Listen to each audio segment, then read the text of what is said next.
David was about to face something no one had ever survived. What happened next changed everything, and revealed the true power behind the belief. If this is your first time here, welcome to Untold African Stories, where we uncover hidden truths, dark history, and mysterious events rarely discussed. There are no graphic images in this video. However, the events described may be disturbing to some viewers, as they involve psychological fear, cultural rituals, and unexplained deaths. Viewer discretion is advised. This is the episode 2 of our story. Most feared African beliefs that can kill. Now, let's get into the story.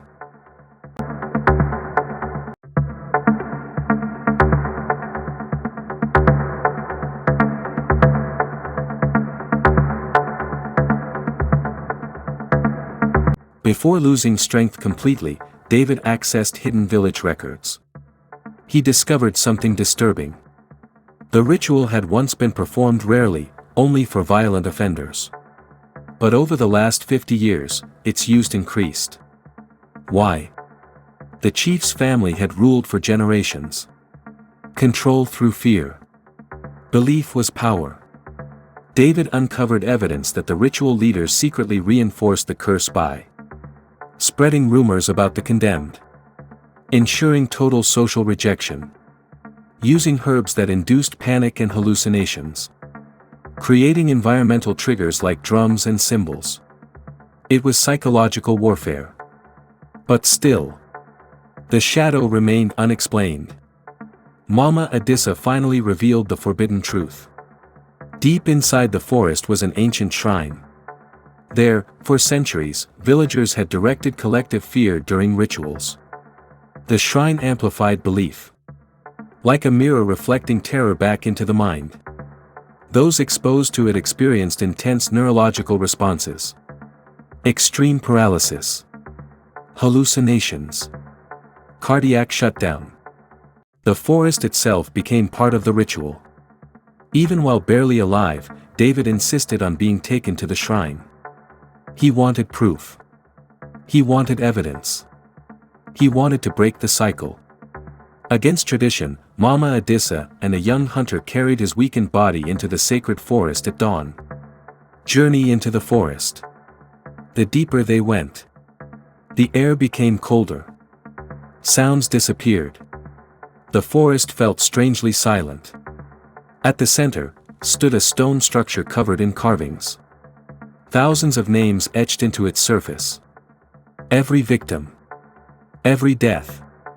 Every fear. David noticed something chilling. The shrine had reflective minerals embedded in the stone.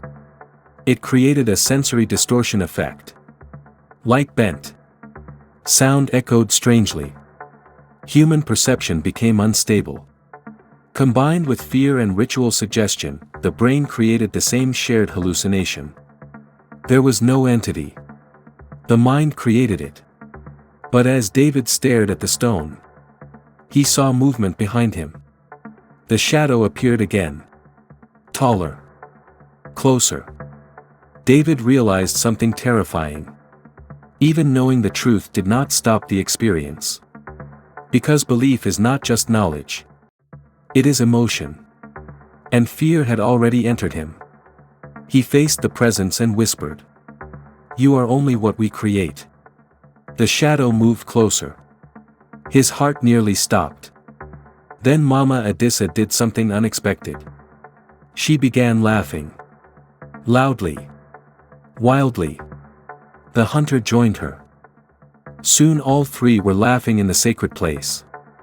The tension broke. The shadow dissolved. Fear created the system. But disbelief destroyed it. David's pulse slowly strengthened. His breathing normalized. For the first time in days, his body responded to survival, not expectation of death. The ritual's power depended entirely on collective agreement. David recovered gradually. His survival shocked the community. For generations, no one had escaped the sentence.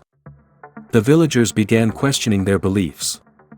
The chief's authority weakened. Ritual execution stopped. The sacred forest was no longer forbidden, only respected. Months later, the shrine was sealed. Medical researchers studied the phenomenon. The ritual was officially abandoned. But the village did not lose its culture. Instead, it transformed fear into tradition without harm. Years later, David published his findings. His conclusion was simple but haunting.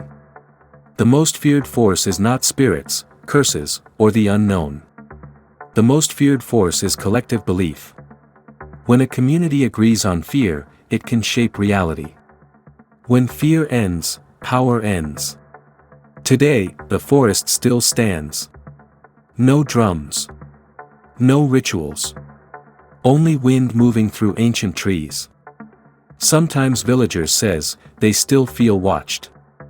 But now they understand. It is memory. Not power. Fear did not disappear. It simply changed form. And somewhere, in many parts of the world, similar beliefs still exist, shaping lives, controlling minds, deciding who lives and who dies. Not through magic. Through belief. What do you think? Can belief truly control the body? Could fear alone cause death? Would you resist if everyone around you believed you were already gone? Share your thoughts and theories. Because the boundary between belief and reality may be thinner than we imagine.